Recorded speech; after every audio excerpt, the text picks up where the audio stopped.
बिस्मिल्लाहिर्रहमानिर्रहीम। अस्सलामुअलैकुम। कैसे हैं आप सब? मैं उम्मीद करती हूँ कि आप सब लोग बिल्कुल ठीक होंगे। किसी गांव में एक शहज़ादा रहता था। शहज़ादे की 4 बेटियां थीं जो कि बहुत ही खुश इख्लाक थी। जब ये चारों बड़ी हुई तो इनकी माँ का इंतकाल हो गया। उसके इंतकाल के बाद राजा ने किसी और से शादी कर ली। अब जो उस महल की रानी बनी वो बहुत ही संगदिल थी। वो चाहती थी कि इस गांव में सिर्फ़ और सिर्फ मेरा राज चले, मेरी हुकूमत चले, मैं जिस तरह चाहूँ ये लोग उसी तरह करें। शहज़ादे का हुक्म मानने की बजाय ये लोग मेरा हुक्म माने। अब कुछ ही दिन गुजरे थे कि शहज़ादा भी वफ़ात पा गया। शहज़ादा किसी मर्ज़ में मुब्तला था बहुत दिन से, लेकिन अचानक शहज़ादा वफ़ात पा गया। अब वो चारों शहज़ादियाँ जो थी वो ख़ुद पढ़ी लिखी थी। वो चाहती थी कि इस गांव के लोग, इस गांव के बच्चे भी पढ़ लिख जाएं। लेकिन अब जो उस गांव की मलिका थी सब लोग उसका हुक्म मानते थे और उससे डरते भी थे, और उसने पढ़ने लिखने पर तो बिल्कुल ही पाबंदी लगा रखी थी। खैर काफ़ी दिन तो ऐसे ही गुजर गए। अब रात में ये चारों शहज़ादियाँ कहीं ना कहीं चली जाती, लेकिन वहाँ के महल में रहने वाले लोगों को पता ना चलता कि ये शहज़ादियाँ कहाँ जाती हैं। अब रानी को इस बात का पता चला तो उसने पूछना शुरू कर दिया। उसको ये नहीं पता था कि ये शहज़ादियाँ कहाँ जाती हैं, इनका क्या राज है। अब रानी ने ये हुक्म दिया, जो महल में काम करने वाले लोग थे उनको ये हुक्म दिया कि जो भी इन चारों शहज़ादियों का राज पता करके मेरे पास लाएगा, इन चारों में से वो जिसको पसंद करेगा मैं उसकी शादी उसकी पसंद की शहज़ादी से करवा दूंगी। और रानी ने इस राज को पता करने के लिए 3 दिन का टाइम दिया, और इन 3 दिनों में अगर कोई ये राज पता ना कर सका तो उसको मौत की सज़ा सुनाई जाएगी। अब जो भी अपनी किस्मत आजमाना चाहे वो मेरे पास आ सकता है। अब महल में रहने वाले 2-3 लोगों ने अपनी किस्मत आजमाना चाही, लेकिन वो शहज़ादियाँ जितनी अक्लमंद थी उतनी ही चालाक भी थी। जब उनको पता चला कि उन पर नज़र रखी जा रही है तो उनमें से 2 शहज़ादियाँ महल में रहती और 2 शहज़ादियाँ रात को कहीं चली जाती, और जो 2 शहज़ादियाँ महल में रहती वो उस शख्स को बातों में उलझा कर रखती, तब तक उलझा कर रखती जब तक कि वो दोनों वापस ना आ जाती। और इस तरह जिसने भी अपनी किस्मत आजमाना चाही वो नाकाम हुआ। अब काफ़ी साल पहले महल में एक और लड़का काम करता था। वो काम के सिलसिले में कहीं बाहर गया हुआ था। जब वो वापस आया उसको ये सब पता चला तो वो महल नहीं गया, क्योंकि वो नहीं चाहता था कि वो अपनी जान गंवा बैठे। अब क्योंकि वो अपनी दादी के साथ रहता था तो उसकी दादी ने उसको समझाया कि तुम जाओ, लेकिन अगर कोई तुम्हें बातों में उलझाए या तुम्हें कुछ खाने पीने के लिए दे तो तुम ना खाना, सिर्फ खाने का नाटक कर लेना और चुप करके सो जाना। उनको ऐसे लगेगा कि तुम सो गए हो लेकिन तुम जाग रहे होगे।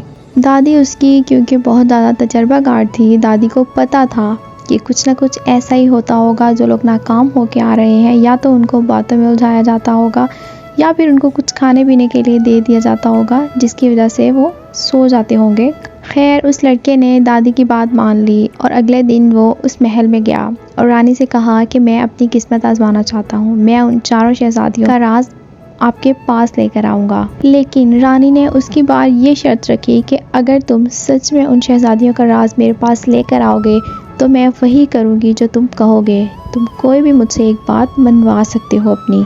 अब रानी खुद भी बहुत ज़्यादा बेचैन थी कि ये लड़कियाँ रात को कहाँ जाती हैं। वो ये जानने के लिए बहुत ज़्यादा बेचैन थी, इसलिए उसने ये फ़ैसला सुना दिया कि अगर तुम मेरे पास वो राज लेकर आओगे तो मैं तुम्हारी कोई भी एक बात मान लूँगी। अब जब रात को उस लड़के को सोने के लिए एक कमरा दिया गया, जब वो अपने कमरे से उन चारों लड़कियों पर नज़र रख रहा था तो इतने में वो चारों उसके कमरे में आ गई। पहले तो उन चारों ने उसको बातों में उलझाने की बहुत कोशिश की। उसके बाद जो बड़ी शहज़ादी थी वो उसके लिए जूस का गिलास लेकर आई कि ये तुम पी लो और सो जाओ, तुम हमारे मेहमान हो और यहाँ पर आराम करो। खैर उसने जूस का गिलास पकड़ा और पी लिया। पिया ऐसे कि उसने अपनी ज़ुबान के नीचे एक स्पंज रखा हुआ था और वो सारा जूस उसने जज़्ब कर लिया। शहज़ादी को ऐसे लगा कि जैसे उसने जूस पी लिया है, और वो शहज़ादी के सामने सोने का नाटक करने लगा।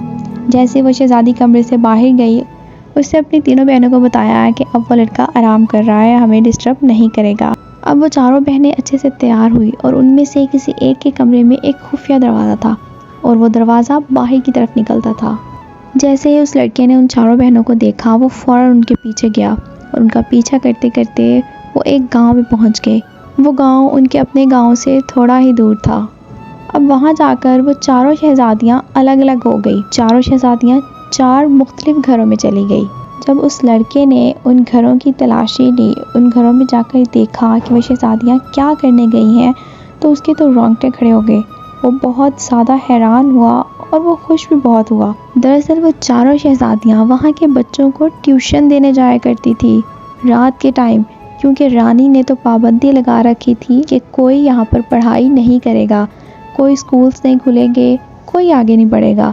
लेकिन वो चारों शहजादियों ने वादा किया था अपने आप से कि हम बच्चों को पढ़ाना शुरू लाजमी करेंगे, चाहे जो मर्जी हो जाए। इसलिए वो रात को छुप के महल के लोगों से छुप के गांव जाया करती थी बच्चों को ट्यूशन देने।